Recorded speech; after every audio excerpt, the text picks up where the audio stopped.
皆さんこんにちは KK です。안녕하세요 여러분 KK입니다。趁住日本黃金週嘅假期，喺 Toyota Rent 卡租咗一部 Yaris， 將會由大阪出發去濱松、靜岡、富士山同埋伊豆半島玩下。大阪同靜岡行車距離大約330公里。我由大阪天王寺出發，去到靜岡連埋休息，大概用咗5個鐘頭。其實每年嘅4月底至到5月初呢，就係日本嘅黃金週，當中有4日主要嘅假期，包括昭和之日、憲法紀念日、綠之日同埋兒童之日。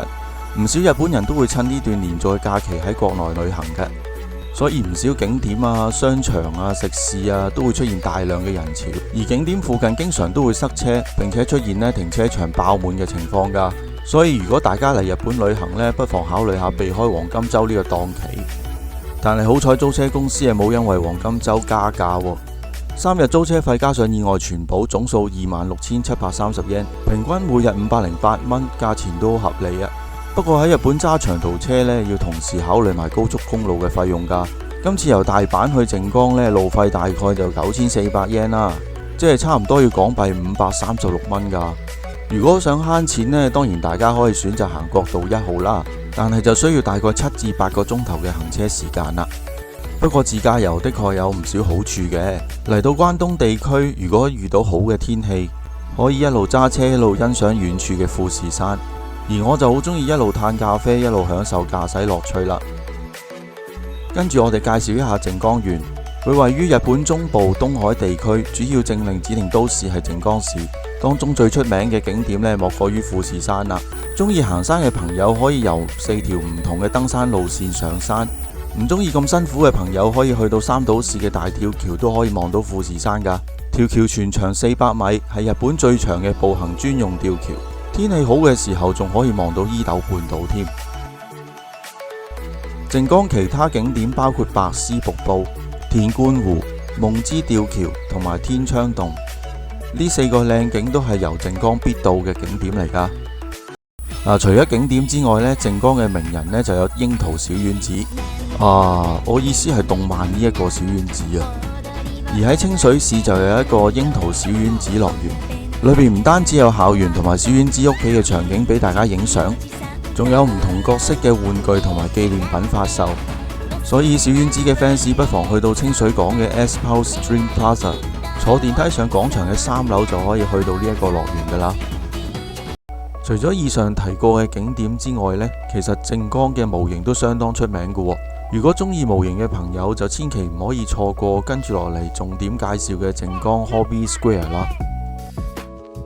佢係位於靜岡市駿河區南町嘅 Southport 綜合大樓3樓，由靜岡 JR 車站南口行1分鐘就到，之後搭電梯上3樓就可以見到呢一個 Hobby Square 嘅入口㗎啦。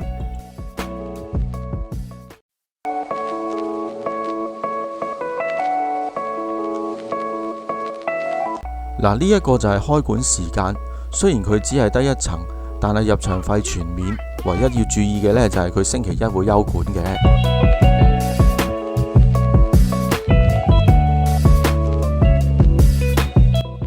首先出場嘅模型就有相當嘅歷史啦，相信呢部保時捷 Carrera 6嘅年代，唔少觀眾可能都仲未出世啊。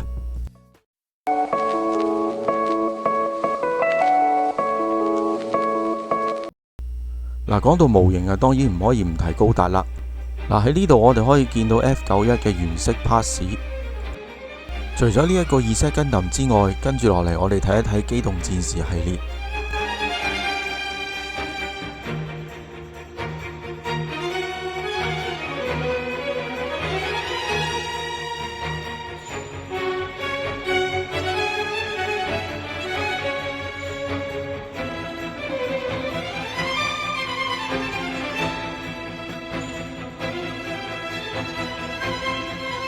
喺呢度睇高達嘅模型，簡直就好似重溫佢哋嘅歷史一樣啊！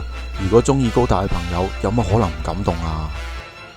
我哋睇完呢一部 ORX-013之後，一齊去睇睇館裏邊其他嘅珍藏啦。除咗高達之外，亦都有鐵血戰士、蝙蝠俠、教父等等其他嘅手板模型。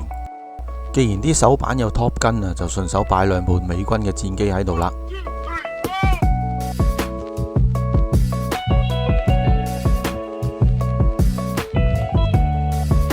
就喺頭先架 F14A 旁邊就企咗大名鼎鼎嘅哥斯拉啦。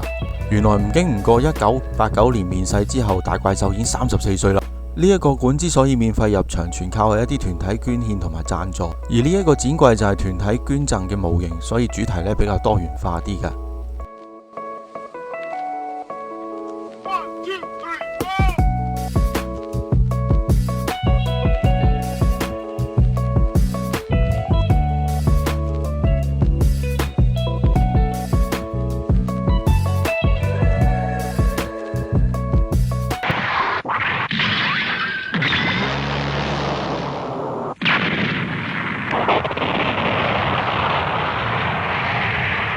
呢一個場景就真實重現咗《機動戰士》第29集嘅內容啦，可以感受到阿寶同埋馬莎嘅對決。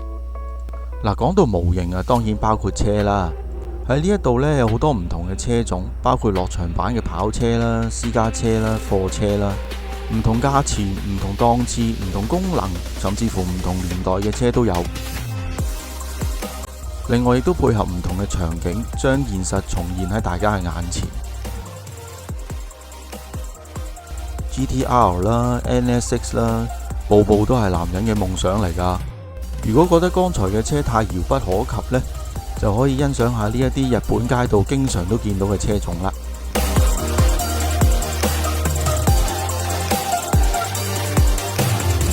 大佬啊，你嘅 MR2 俾人撻咗啊！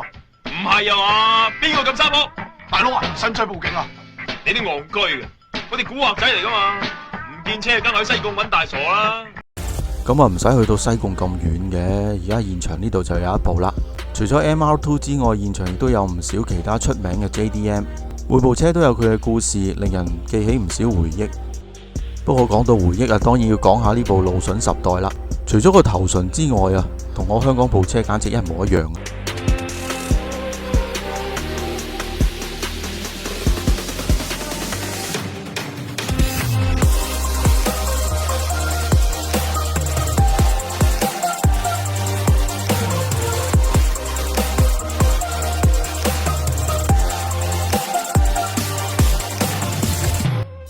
哇！你話如果屋企有咁大地方擺咁多模型車，你話幾咁好呢？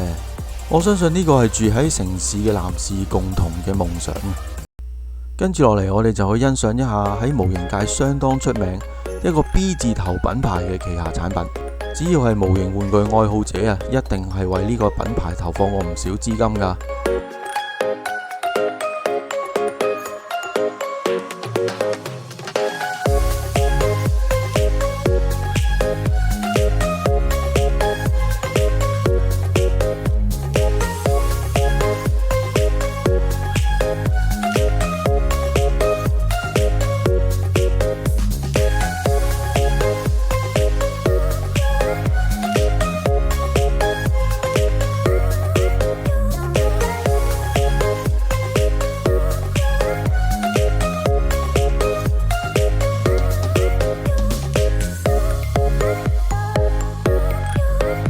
呢個呢就係將高達 crossover 三國人物嘅三國創傑傳集齊呢一個系列，除咗證明你係一個真正嘅三國同埋高達 fans 之外，精神力同埋財力啊，都令人十分敬佩啊！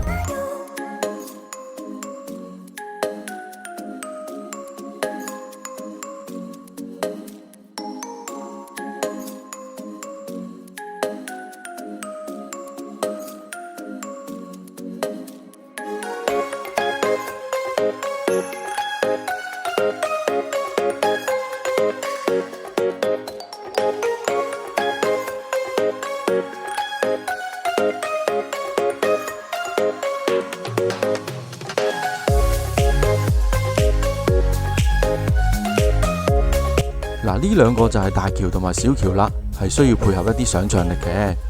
跟住落嚟就係三國時代最強嘅呂布啦，佢所騎嘅赤兔馬呢，就更加需要大家嘅抽象思維去想像啦。提到呂布啊，點可以少咗四大美人之一嘅貂蟬呢？個設計上面都好有個人風格啊！順手睇埋佢哋老細啊！其實以機械人嚟講呢，董卓個外形設計其實唔錯噶。如果你唔中意三國主題呢，俾多個選擇你，呢一個就係《西遊記》嘅孫悟空啦。睇完啲科幻嘅嘢呢，我哋睇下啲冇咁離地嘅嘢。呢度有展出一啲日本著名嘅建築以及船隻以至戰艦，佢哋嘅還原度都相當之高，從中可以睇到一啲民族精神。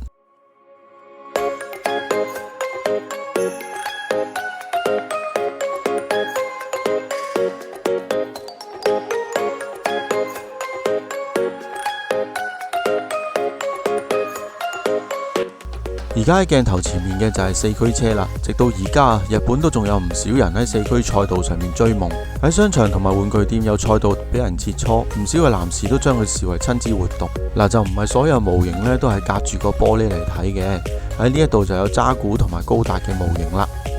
佢哋兩個嘅高度呢同真人就差唔多啦。嗱，做到咁大個呢，唔少細嘅 detail 位都可以好清楚咁睇到噶。另外就可以見到一部 Suzuki GSX 1300R 同埋一部哈利啊。嗱，雖然佢係1993年嘅產物啦，但係保存得相當好噶。嗱，喺走之前呢，記得去館裏邊嘅商店打個轉啦。喺呢度可以買到最新嘅模型同埋小部分同展品同款嘅產品，而一啲砌模型嘅時候必須嘅周邊用品呢，呢度都有提供噶。其實館裏邊展品嘅數目都相當多，好難喺一條片裏邊全部 show 晒出嚟嘅。但係總括嚟講，如果你係模型迷嘅話呢，靜岡 Hobby Square 呢係一個唔錯嘅選擇。建議大概可以用2至3個鐘頭嚟呢度參觀。男士們啊，可以帶埋另外一半嚟到呢一度啦。咁啊，除咗可以欣賞啲展品之外呢，順便可以做下導遊。除咗令到另一半可以了解模型嘅歷史同埋動漫嘅文化之外呢，不妨可以叫佢哋留意下在場人士嘅眼神啊、行為啊、動作咁。嗱，我嘅意思就唔係話當人哋係動物園嗰啲動物咁去睇啊，而係在場嘅氣氛呢，會令人了解到模型嘅魅力，從而明白身邊嘅人點解會咁中意玩模型。嗱，你嘅另一半呢，話唔定會對模型有啲新嘅睇法。而更重要嘅係喺將來你要買好多，亦都可能好貴或者係限量版嘅模型嘅時候呢，就可以大開綠燈啦。至於館裏邊其他展品呢，我就會用相嘅形式喺呢條片最後同大家分享。大家記得睇埋先走啊！今次嘅內容就到此為止啦。多謝你嘅收睇，希望你中意。我係 KK，我哋下次再見，拜拜。